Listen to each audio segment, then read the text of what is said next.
بسم اللہ الرحمن الرحیم نحمدہ و نصلی علی رسول الکریم۔ ہم یہ سیرت پاک کا ایک پہلو ہم پڑھ رہے تھے جو ہمارے پچھلے لیکچروں میں بھی چل رہا ہے کہ حضور اکرم صلی اللہ علیہ وسلم کو اللہ جل شانہ نے دنیا پر مبعوث فرمایا۔ یہ ساری باتیں اتفاق سے نہیں جڑی، اللہ جل شانہ نے پوری خطہ عرب کو نبی پاک صلی اللہ علیہ وسلم کے لیے بنایا۔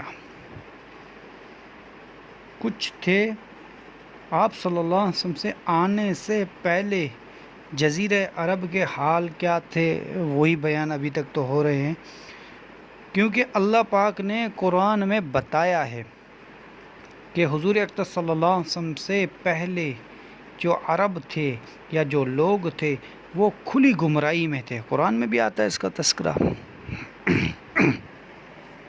اور اس کے علاوہ کہ اللہ جل شانہ نے مبشرات بنائے، حضور اکرم صلی اللہ علیہ وسلم کے لیے خوشخبریاں دیں، اور اللہ جل شانہ مشاربات بھی حضور اکرم صلی اللہ علیہ وسلم کے اشارات بھی بنتا ہے کہ آپ علیہ الصلوۃ والسلام جو ہوں گے ان کے اشارات یہ ہوں گے۔ جیسے پہلے بھی درس میں گزر چکا ہے کہ دو سپر طاقتیں تھیں اس زمانے میں، کیسر اور کسرا، فارس اور روم۔ آدھی حکومت فارس کے قبضے میں، آدھی حکومت روم کے قبضے میں، ٹھیک ہے۔ جو خطہ عرب تھا یہ اس پر کسی کی حکومت نہیں، مکے میں بھی کسی کی حکومت نہیں، مدینے میں بھی کسی کی حکومت نہیں۔ پھر اللہ جل شانہ نے آسمانوں پہ پہرا لگا دیا،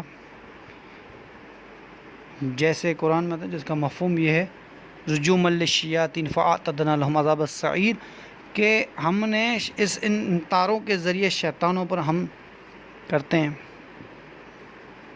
پھر اللہ پاک جل شانہ نے علم جو ہے، علم فرمایا کہ اس زمانے میں جو اللہ کے رسول کی حدیث ہے جس کا مفہوم یہ ہے کہ علم سیکھو، علم سیکھو چاہے تمہیں چینی کیوں نہ جانا پڑے، کیونکہ علم کی اللہ نے اتنی بڑی فضیلت بنائی ہے علم کی، کہ آپ علیہ الصلوۃ والسلام کے بعد نبی تو کسی کو آنا نہیں، قیامت تک آپ علیہ الصلوۃ والسلام کی نبوت چلے گی۔ اس لیے آپ علیہ الصلوۃ والسلام کے اس جگہ پہ ان کے اللہ جل شانہ نے ایسے نبی کو ایسے بھیجا کہ آپ علیہ الصلوۃ والسلام کے اعلیٰ نسب، اعلیٰ اختیار والے نبی تھے۔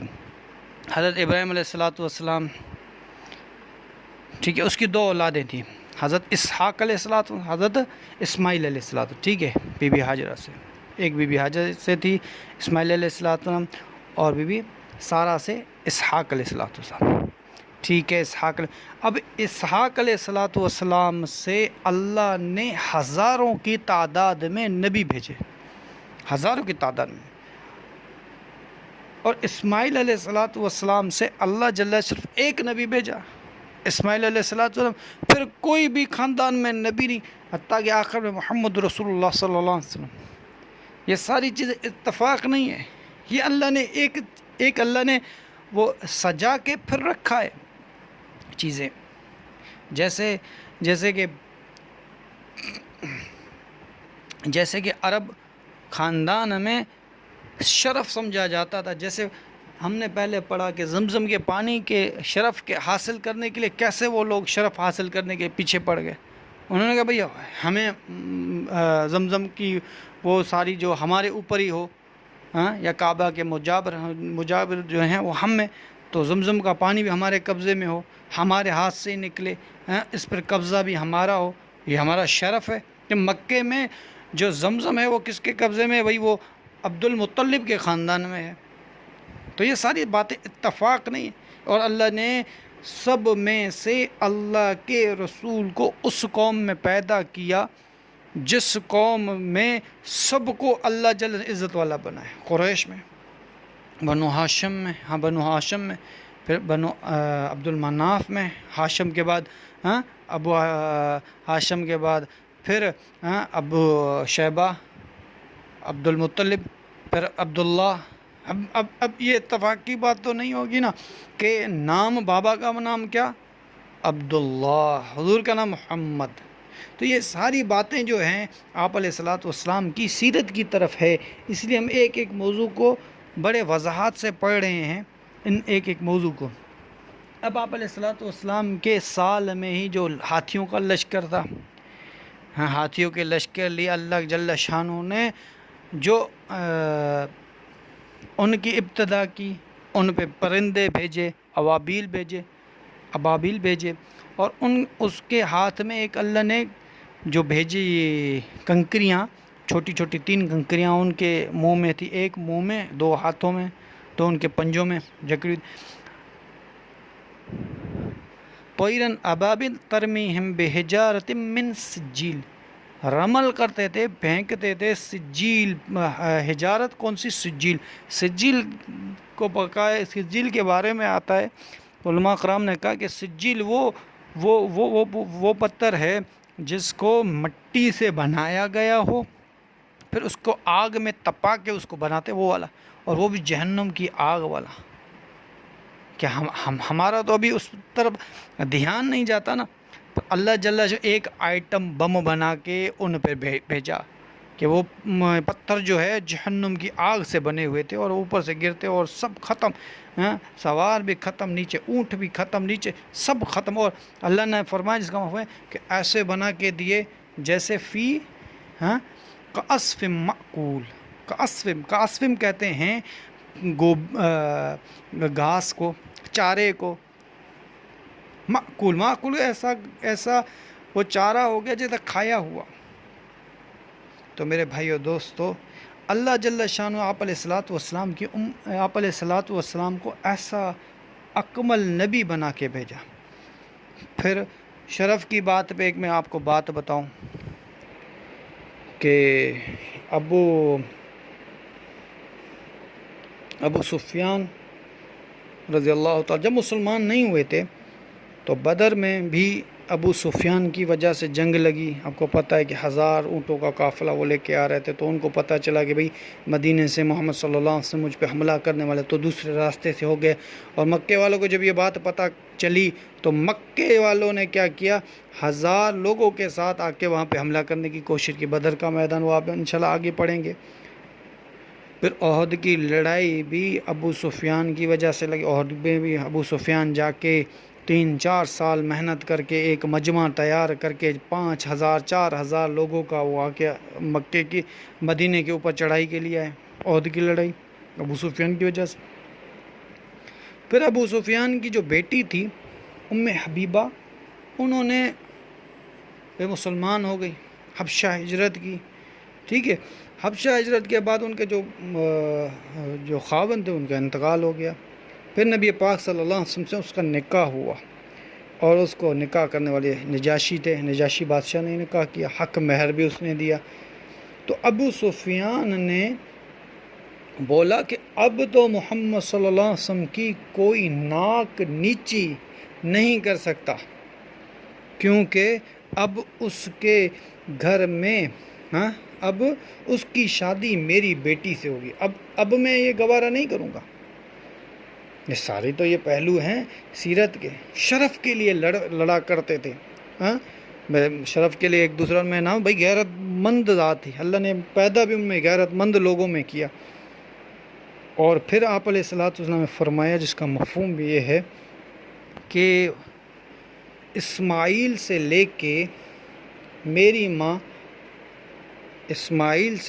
میری ماں آمنہ رضی اللہ تعالی عنہا تک کسی سے بھی کوئی گناہ صادر نہیں ہوا، کسی سے بھی کوئی گناہ، حالانکہ کفر کرتے تھے، ایسے نہیں کہ کفر نہیں تھے، کفر تھا ان میں، پر کفر کے علاوہ کہ پاک دامن عورتیں تھیں، حتیٰ کہ نبی پاک صلی اللہ علیہ وسلم تک پاک دامن عورتیں تھیں۔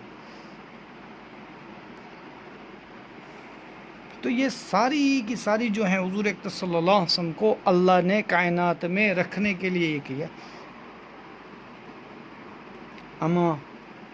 آمنہ بی بی آمنہ فرماتی ہیں کہ جب میرے پیٹ میں حمل ٹھہرا تو مجھے کبھی محسوس ہی نہیں ہوا کہ بھئی حمل ہے نا، حمل کس کو کہتے ہیں؟ حمل بھاری چیز اٹھانے کو کہتے ہیں نا، حمل.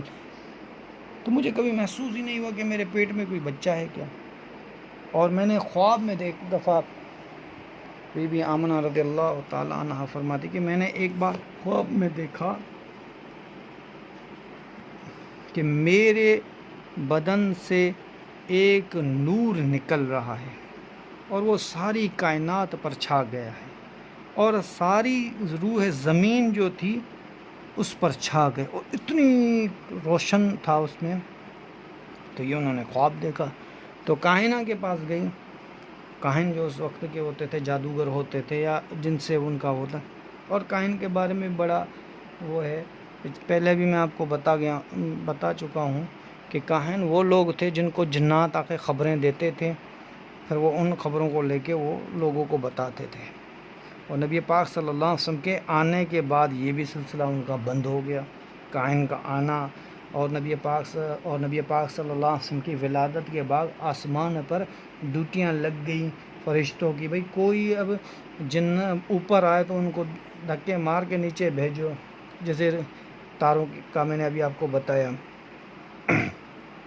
کائنہ کے پاس گئی، انہوں نے خواب بتایا. کائنہ نے کہا ان ابتک ھذا شأن، یہ تیرے پیٹ میں جو بچہ ہے یہ معلوم ہوتا ہے یہ بڑی شان والا ہے، اور اس کا دین جو ہے پورے روح زمین پر پھیلے گا. اس کا دین جو پورے روح زمین پر پھیلے گا، اس کاہنہ نے کہا. تو فرماتی ہے کہ میں سوچ میں پڑ گئی کہ کون سا دین آخر کیسے دین ان کا پوری دنیا میں پھیلے گا، ساری دنیا میں پھیلے، کیسے ان کا دین پھیلے گا. ان کو تو اس تفسیر ان کو تو ان کے ذہن میں بھی نہیں تھا کہ نبوت اور رسالت کے بارے میں، ان کے تو وہم و گمان میں بھی نہیں تھا کہ ایسے ہوگا کہ اللہ جل شانہ ایک نبی بنا کے بھیجیں گے. ان کے تو ذہن میں بھی یہ بات نہیں تھی. تو ایک مرتبہ بی بی صاحبہ رضی اللہ تعالیٰ عنہ فرماتی ہیں کہ میں جا رہی تھی، تو میں جا رہی تھی پہاڑوں کے نا اس طرف سے، تو مجھے آواز آئی ابشری ابشری آمنہ، ابشری یا آمنہ، مبارک ہو تمہیں، مبارک ہو تم کو آمنہ، اے آمنہ مبارک ہو تم کو، اے آمنہ مبارک ہو تم کو. آواز میں نے ادھر ادھر دیکھا تو کہیں کوئی چیز مجھے نظر نہیں آئی. پھر کچھ وقت کے بعد میں پھر سے اسی پہاڑوں سے گزری، تو پھر سے مجھے یہی بات سننے میں، ابشری یا آمنہ، ابشری یا اے آمنہ تجھے خوشخبری ہو، اے آمنہ تجھے خوشخبری ہو. تو یہ ساری چیزیں جو ہے محض وہ تو نہیں. فرماتی ہیں بی بی آمنہ رضی اللہ تعالیٰ عنہ کہ جب یہ برگزیدہ بچہ جب میرے پیٹ میں آیا ہے، بخت والا بچہ جب میرے پیٹ میں آیا، تو سلام کی آوازیں مجھے آنے لگی، اور جس پتھر پہ میں پیر رکھتی وہ پتھر نرم ہو جاتا. تو یہ کیا نبی پاک صلی اللہ علیہ وسلم کو اللہ نے اس کائنات میں لانے کے لیے سارا پروگرام بنایا ہوا تھا. انشاءاللہ آگے وقت ہوگا تو انشاءاللہ آگے بھی ہم بیان کریں گے اس سیرت کے موضوع پہ. زندگی رہی تو بات کرتے رہیں گے، سیرت کے موضوع پہ. یہ اصل میں سیرت کا موضوع اس لیے میں پورے واضح کے ساتھ آپ کو بتانا چاہتا ہوں کہ یہ ساری سیرت کے پہلو ہیں. اس میں ذری جو بات ہے نا وہ بھی میں آپ کے سامنے رکھنا چاہتا ہوں، کیونکہ سیرت کا حق ادا نہیں ہو سکتا. جیسے اللہ خالق کائنات ہے نا، اللہ خالق کائنات ہے، اللہ کی کوئی تعریف کا حق ادا نہیں کرتا، ویسے ہی محمد صلی اللہ علیہ وسلم ہے. ہمارا تو ایمان ہے محمد صلی اللہ علیہ وسلم کے، ہم سیرت کا حق بھی ادا نہیں کر سکتے. بس یہ کچھ باتیں ہیں جو میں آپ کے سامنے رکھتا ہوں. اللہ سے دعا ہے کہ اللہ عمل کی توفیق دے ہمیں اور آپ کو. وآخر دعوانا والحمد للہ رب العالمین وما علینا الا البلاغ.